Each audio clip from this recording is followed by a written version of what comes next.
Sun Wukong, aka the Monkey King, the star of the journey to the West. And if that doesn't mean much to you, then how about this? The journey to the West is the inspiration to a ton of anime, especially One Piece and Dragon Ball, and the recent video game Black Myth Wukong, which could have sponsored this video, but chose to ignore my emails. Like 3 emails, they just didn't respond. Luffy is really just the Monkey King Sun Wukong reimagined, and all of Dragon Ball is literally a retelling of Journey to the West, with Goku being the Monkey King. Like literally, Goku is the Monkey King. And if you don't believe me, well, let's look at our tale of the tape for this, our co-main event of the evening. The Monkey King Sun Wukong was a prankster who took nothing serious and only sought adventure. He ate a lot, all the time. He was ridiculously strong. He could stretch all parts of his body and shapeshift and transform. He had a big wooden staff that could grow a big wooden staff that could grow inside. I mean, guys, we can account for that for all man, can't we? The Monkey King ate a forbidden fruit that gave him powers. He is on a journey to find a special treasure in a foreign land, a journey he's on with his friends. But unlike Goku and unlike Luffy, the Monkey King was not officially the main character of his story, Journey to the West, a book written in China in the 16th century.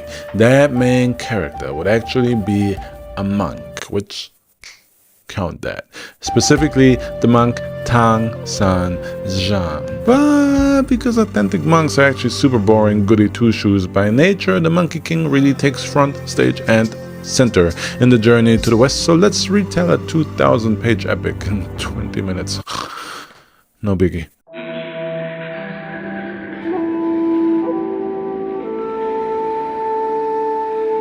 Befitting the future badass he would become, Sun Wukong was born out of the rock. Specifically, he was born out of a rock on an island inhabited by monkeys and dragons and all kinds of other cool animals. And I'd like to point out that the whole born out of a rock narrative definitely inspired Avatar: The Last Airbender, as well as Goku arriving on Earth in a capsule, and Superman also, for that matter. And the island with dragons is definitely being referenced in One Piece by Luffy being the son of dragon. But basically all throughout this video you will see a reference to an anime every other minute, and I don't want to annoy the non-nerds. This is a mythology and history channel. We're all nerds. We're all nerds. I don't want to annoy those who don't watch anime. So only for the super nerds, right? Keep an eye out for anime references and let me know what you notice in the comments below. I'm sorry that I'm pointing this way, because you know what's this way? The comment section. So here Sun Wukong was on Monkey Island, and one day all the monkeys were like, hey, you see this? You see this massive dangerous waterfall? One of us should definitely jump through this massive dangerous waterfall. And the Monkey King was like, no risk, no fun. That's my motto. And he jumped through the massive dangerous waterfall, and because that was so badass, and mostly because they're all simple monkeys, this was reason enough to name Sun Wukong their king. My sword is yours, in victory and defeat, from this day until my last day. The King in the North! But Sun Wukong wasn't really cut out for the boring life of a king, and he got so bored with the boring life of a king that he started contemplating his death. If you ever had a boring office job, I'm sure you can relate to this. In that time, the idea of his mortality terrified Sun Wukong so much that he decided seeking immortality was now immediately more important than being king, and conveniently there was an immortality teacher not too far from Monkey Island, and the dude taught Sun Wukong how to not die ever. Because the Monkey King booked the advanced class, he was also taught how to shapeshift into 72 different animals. How about that? So now that he was a badass immortal shapeshifter, Sun Wukong needed a badass weapon befitting his new powers, and thus he traveled to see the Dragon King at the depths of the ocean, and he told him, I'm going to need a gun. I thought you'd never ask. But rather than sampling the Dragon King's weapon, Sun Wukong was immediately fixated on this massive staff for reasons that are for Sigmund Freud to interpret. And the Dragon King told him that this staff is in fact a pillar that in fact is a magical pillar that can shrink and grow in size and weighs 9 tons. And the Monkey King said, "No problem, I already have one of those. I carry it around with me every day."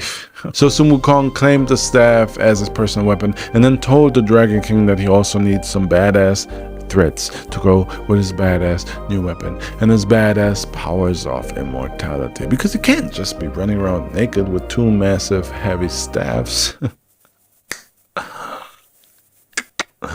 Actually, I think the plural of staffs is staves, and I'm embarrassed that I made a PP joke while messing up English grammar. I apologize, teachers that showed this video in class, but why are you showing this video in class?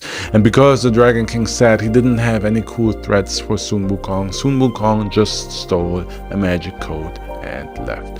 Problem was, you can't just go and steal from the mighty Dragon King, who was kind of a mighty Karen also. So the mighty Dragon Karen went to higher up gods to file a complaint against the Monkey King, and it turns out that over the years, the Monkey King had managed to massively piss off a lot of people, and the gods were left with a ton of complaints, so many that they had to now do something about Sun Wukong, and what they chose to do was to kill him. But don't forget the massive Kardashian-sized butt lurking around the corner here. Our guy Sun Wukong was already immortal, so whatever the gods tried to end him with, he survived it all. Lightning, fire, disintegration, nothing worked, and even when they sent armies to kill him, the Monkey King just beat them all up with his massive staff. And when the going really got tough, he also used the weapon he stole from the Dragon King. So then the gods pulled a 2010 LeBron James on the Monkey King. If we can't defeat him, we'll team up with him. So they promoted Sun Wukong to be in charge of a divine duty to watch over a heavenly garden filled with sacred peaches that grant immortality. And the Monkey King was like, never hurts to have more than one source of immortality, right? So the Monkey King ate all the peaches, and then, while already in heaven and high on immortality, Sun Wukong also crashed a heavenly banquet where he stole a wine of immortality and drank that wine to truly become. Now the gods, all of heaven, had enough. Sun Wukong had to be stopped. But with this triple immortality thing going on, they only knew of one guy powerful enough to get the job done. Buddha. So Buddha approached the Monkey King with a challenge, a game, if you will. He said, "Hey, listen, Sun Wukong, is it? I heard you have a massive staff and can jump real high. Are you sure you're not black?" Amor, disculpa, these jokes are not funny.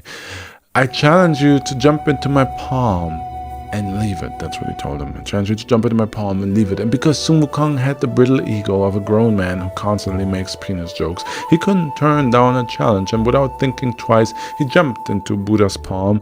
And then the Monkey King jumped off the palm with the mightiest of jumps, so high that he ended up in what seemed to be even beyond the heavens, a place where he saw 5 sacred pillars that appeared to be so important that he just had to leave his mark on one of them by tagging it. Then the Monkey King landed back in Buddha's palm and proudly told him that he not only left his palm, but that he did, in fact, jump so high that he reached a secret realm beyond the heavens. But when Buddha opened his palm, the Monkey King saw his own tag on Buddha's middle finger. It turns out that Sun Wukong never left the palm of Almighty Buddha, and so, as the winner of the challenge, Buddha closed his palm to trap the Monkey King and then sealed him under a mountain for 500 years, condemning Sun Wukong to reflect on his deeds and think about how to be better. And Buddha told him that in 500 years' time, there will come a monk who will lift Buddha's magical seal from the mountain and free the then hopefully reformed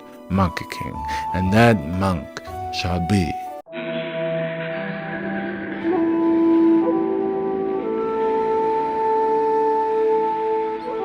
Tang Sanjiang lived at a time during which China was kind of a hot mess, and because he was a trustworthy goody two-shoes monk, he was tasked by Buddha with saving China by bringing everybody some good old Buddhist scrolls so that they just chill the F out. In fact, Buddha had 3 baskets worth of scrolls called the Tripitaka, which were sure to redeem anyone, no matter how evil, no matter how far gone. Problem was that those scrolls had to be picked up from Buddha himself, who was currently doing his enlightenment thing all the way over in India, which meant that Tang Sanjiang had to, wait for it, journey to the west. I don't know if I'm being reversed on the camera, maybe it's journey to... I can't believe I screwed that part up.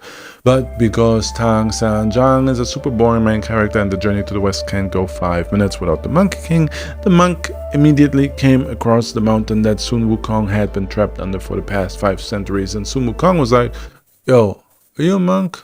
Yeah. Namaste, brother. What's up, monkey? Do you think there's a reason the word monk is a monkey? Damn, that's a good question. I don't know. That's what I'm saying. I know, right? And listen, since we're talking and all, it might seem like I'm making this up, but there's a golden seal over here on that mountain. That Buddha sign says, "Do not peel off for 500 years." And hear me out on this.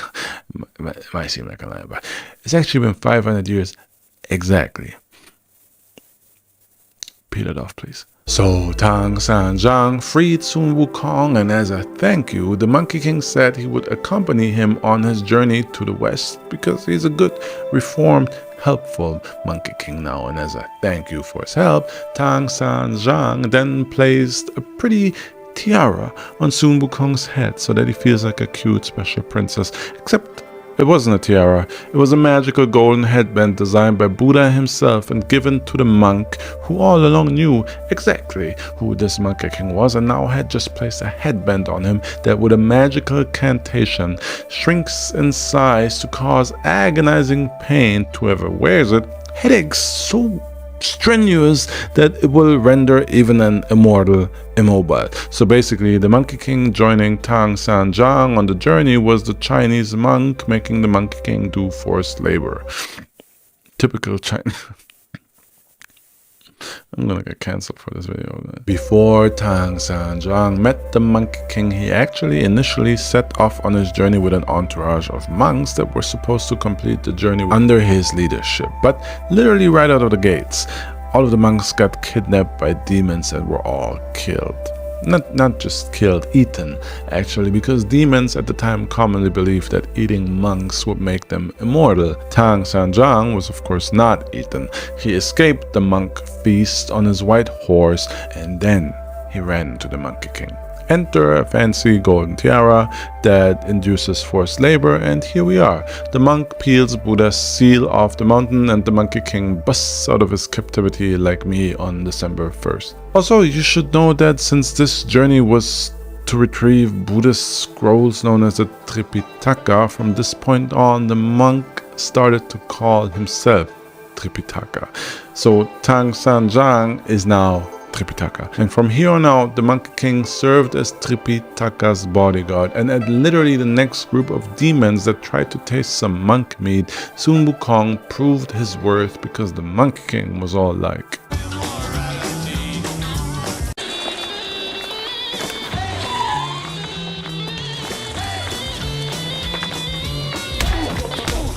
of course, no epic anime-like journey is complete without your typical foe-turned-friend companions, and the journey to the west has 3 of them. First, Sun Wukong and the monk fight a giant dragon that eats their horse, but after the Monkey King defeats the dragon decides to join the duo, and to make up for the lost horse, the dragon itself transforms into a white horse so that the guys can ride him. At this point, I should also mention that Sun Wukong has a flying cloud that he comfortably rides on, and really at any point he could just fly to the west to get the scrolls on this cloud. But let's fly past that plot hole. Next, the new trio ran into a pig demon that terrorized a village by stealing and eating all their women, and a river demon with a hard-on for just straight up killing people. But remember the setting here. they are on their way to collect scrolls that specifically can redeem anyone, even the most evil. So in the spirit of Buddhism, the Monkey King beats up the pig demon and beats up the river demon, but after the whooping, they are reformed and get cute names like Pigsy and Sandy and join and complete the happy pro-Buddha gang. From here on out, the Journey to the West is literally a 16th century anime, and I couldn't mean this more.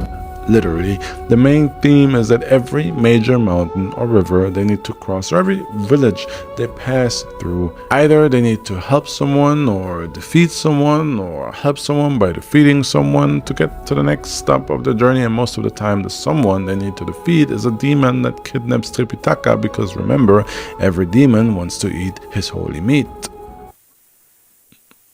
And because the gang has a walking nuke with them in the Monkey King, the story constantly finds a way to conveniently incapacitate Sun Wukong for most of the arc, and the plot basically unwinds like this. Stop me if you've seen or heard this before. The support characters beat up the minor bad guys until the big baddie is too much to handle.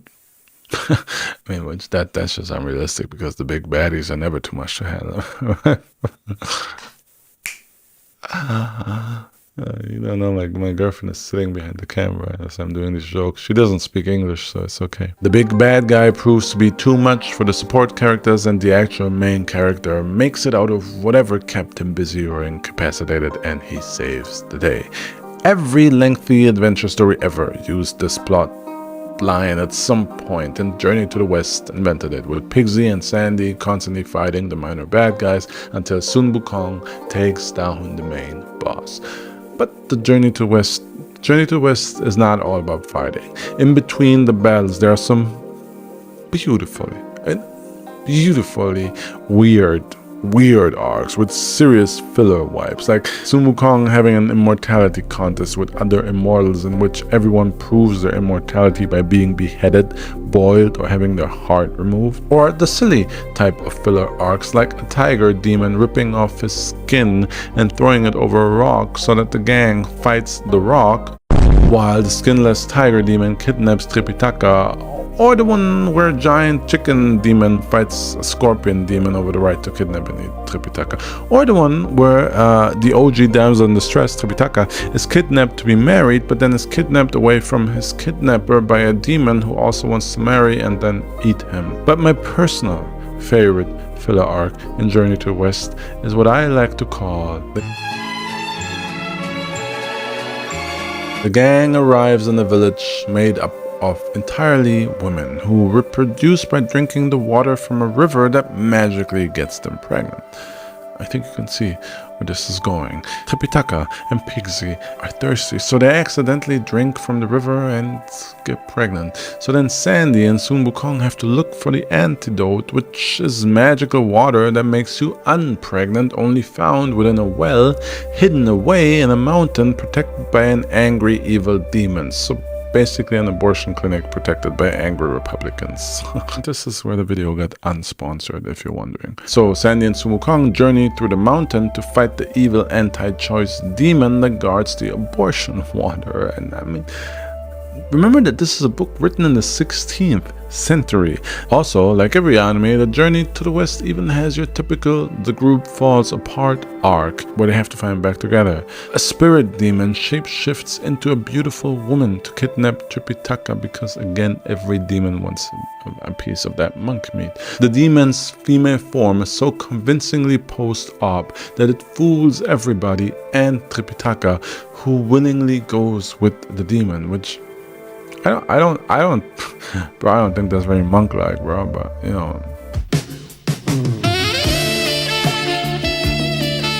I get it. So all seems lost, except Sun Wukong has another superpower that I have kept hidden from you all this time. No anime is complete without all-seeing ocular powers, and Sun Wukong, of course, has all-seeing eyes that see through every deception, and Sun Wukong only needs to take one look at the demon and says, I see you for what you truly are, which is ugly! And before the demon can kill Tripitaka, Sun Wukong violently kills it to seemingly save the day. But of course, everybody else just witnessed is Sun Wukong violently killing a beautiful and innocent young woman, and the group is so disgusted with Sun Wukong that they exile the Monkey King.